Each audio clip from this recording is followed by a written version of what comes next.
For number 26, we have a word problem.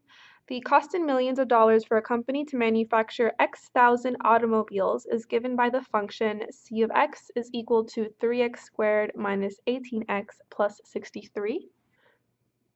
Find the number of automobiles that must be produced to minimize the cost.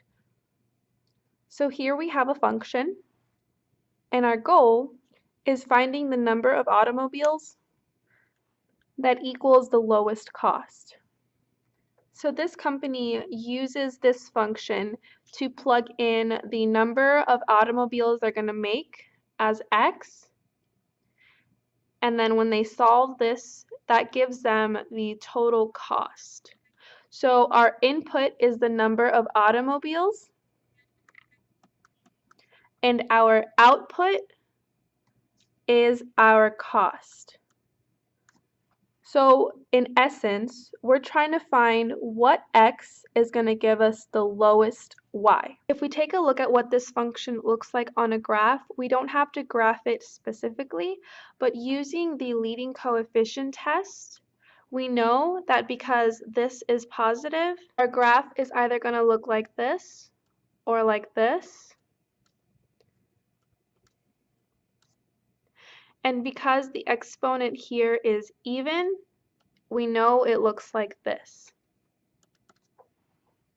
So wherever this function is on the graph, we know that it has this U shape. Now, for every x we plug into this function, it's going to give us a y.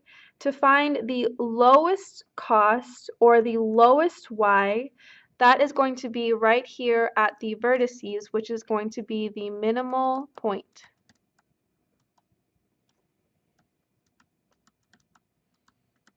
Which also happens to be the vertex.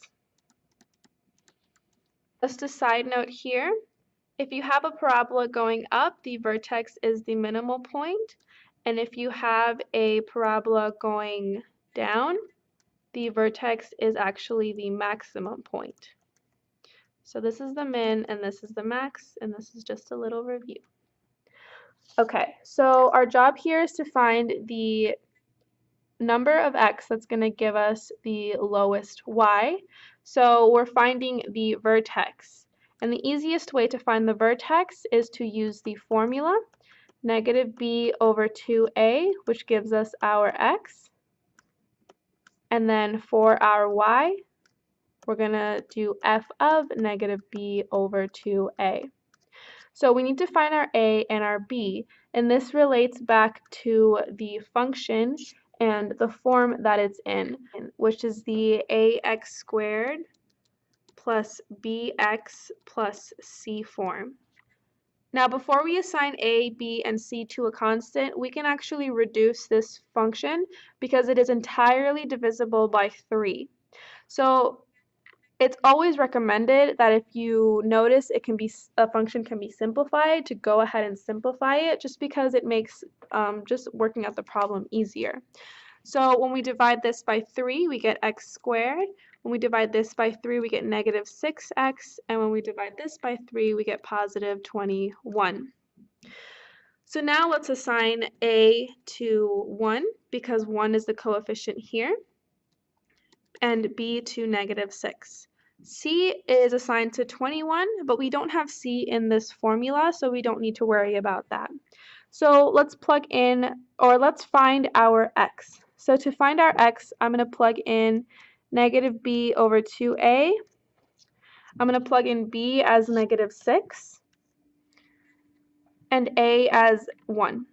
This gives me positive 6 over 2, and 6 divided by 2 is 3. So our x value is 3 here. Now to find our y, we need to plug in f of 3. So we're going to rewrite our function, preferably the simplified function, and for every x, we're going to plug in 3. 3 squared is 9, 6 times 3 is 18, and then we have 21, which gives us 12. So our y value is 12. So x is our number of automobiles, which is 3. That'll give us the lowest cost of 12. So remember the X is in thousands. So this tells us that 3,000 automobiles is the lowest cost this company can afford